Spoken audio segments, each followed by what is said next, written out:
Olá, paz do Senhor, seja bem-vindo ao nosso canal Teologia, Aprenda Mais. Estamos começando o nosso Momento EBD, mais saber, mais viver. Hoje nós vamos trabalhar a lição de número 8, uma lição de humildade, né? O exemplo de humildade de Jesus, a liderança que serve, né? Então nós vamos trabalhar o capítulo de número 13 do Evangelho Joanino, e que nos apresenta um dos momentos mais marcantes da vida e do ministério terrestre de nosso Senhor Jesus Cristo.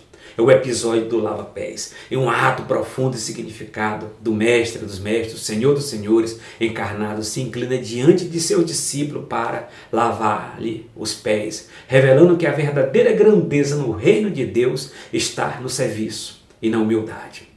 Então, essa lição não apenas ensina sobre a postura cristã, mas também nos convida a refletir sobre a essência do evangelismo e da liderança na obra de Deus. A palavra-chave é humildade. Uma arete, a palavra grega para virtude, né? Uma das virtudes que a gente pode até ver do Espírito Santo.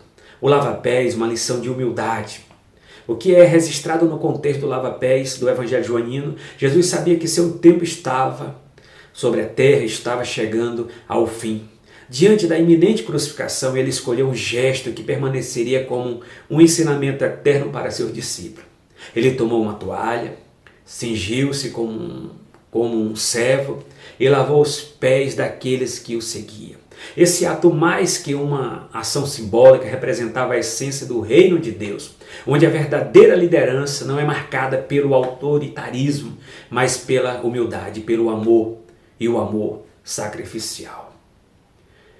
Então, a reação de Pedro e o significado espiritual. Pedro, ao ver o mestre realizando uma tarefa reservada somente aos servos, resiste. Nunca me lavarás os pés. João 13:8. Jesus então responde com uma verdade essencial. Se eu não te lavar, não tem partes comigo.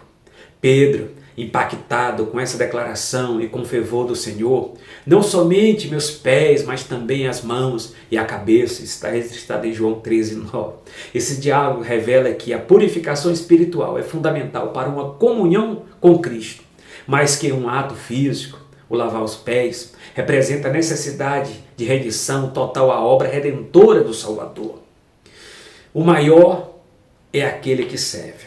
Jesus estava ciente das disputas internas entre seus discípulos sobre quem seria o maior no reino. Porém, ele rompe com essa lógica humana e declara que quem quiser ser o maior precisa ser servo. Eu vos dei o exemplo para que, como eu vos fiz, façais também. João 13:15. O ensinamento de Jesus nos desafia a renunciar à vaidade e buscar a verdadeira grandeza através da humildade. Uma lição fantástica. Autoridade justa versus autoritarismo. O caráter de Cristo. Jesus, Deus encarnado, mas servo. Cristo, sendo Deus encarnado, poderia ter exercido poder absoluto. No entanto, ele rejeita o autoritarismo e opta pela liderança servidora. Ao invés de impor, ele conquista corações pelo o amor e a humildade. O Filho do Homem não veio para ser servido, mas para servir e dar sua vida em resgate por muito. Mateus capítulo 20, versículo 28. Esse modelo de autoridade contrasta com o pensamento humano que frequentemente busca poder e controle sobre os outros.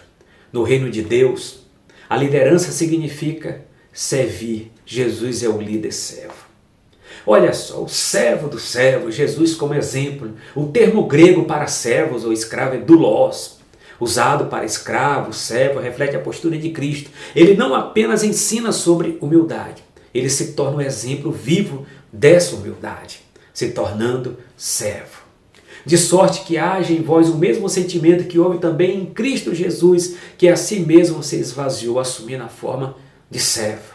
Filipenses capítulo 2, versículo 5 e 7. O ministério da quenose, o autoesvaziamento. Essa passagem nos desafia a viver uma vida de renúncia e serviço, em vez de buscar posições de destaque por ambições, a humildade versus ostentação.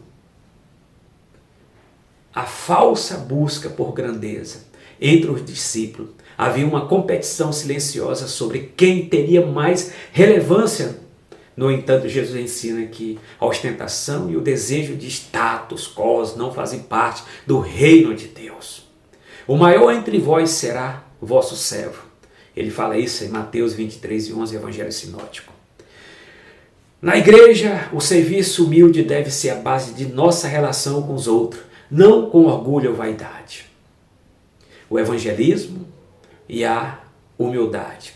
O verdadeiro evangelismo não busca fama ou reconhecimento, mas alcançar corações para Cristo através do serviço amoroso. Jesus nos ensina que não há evangelismo eficaz sem humildade, pois quem deseja proclamar o reino precisa primeiro estar disposto a servir ao reino de Deus.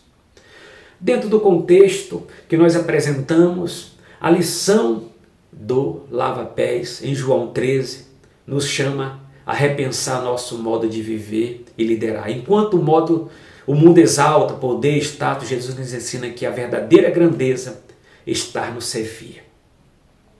Nós possamos colocar alguns pontos. Somos chamados a seguir seu exemplo. Primeiro, liderar com humildade. O líder servo deu exemplo. Abandonar o desejo por status e reconhecimento. Servir ao próximo com amor genuíno. Que essa mensagem possa nos inspirar a viver de forma semelhante a Cristo, refletindo o seu caráter e levando adiante a sua missão com humildade e serviço verdadeiro. A gente pode pensar nesse contexto do lava-pés, que está registrado no Evangelho Joanino, como uma lição para toda a humanidade, para toda a cristandade, para toda a igreja, para toda a liderança, que o verdadeiro líder é aquele que procura servir o seu rebanho, conforme a direção das cartas apostólicas, conforme a direção de nosso Senhor Jesus Cristo. O texto de João deixa um grande exemplo de humildade. Nós estudamos sobre a história do bom pastor, o pastor com cheiro de ovelha, que dá sua vida pelas suas ovelhas, que vai ao resgate daquela ovelha perdida. Isso é um ato de exemplo, de humildade e de amor pelo rebanho. Então Cristo é o pastor, o líder, servo, que nos traz esse exemplo tão estupendo para toda a cristandade. Esse ato não está aqui como um sacramento e nem tampouco está como mais um dogma, mas está como um exemplo conforme o texto assim o diz. Nós trabalhamos à luz do contexto, conforme a exegese, extrair a intenção do autor, a intenção que o texto nos apresenta. E a intenção primordial que a gente pode fazer aplicação no fechamento dessa lição é que Cristo realmente nos deixa um verdadeiro exemplo de virtude, que é o amor e a humildade. E Paulo disse muito bem colocado: sejam meus imitadores, assim como também eu fui de Cristo. Que Deus possa nos abençoar de uma maneira tão estupenda e tão maravilhosa. Até a próxima lição de número 9. Que Deus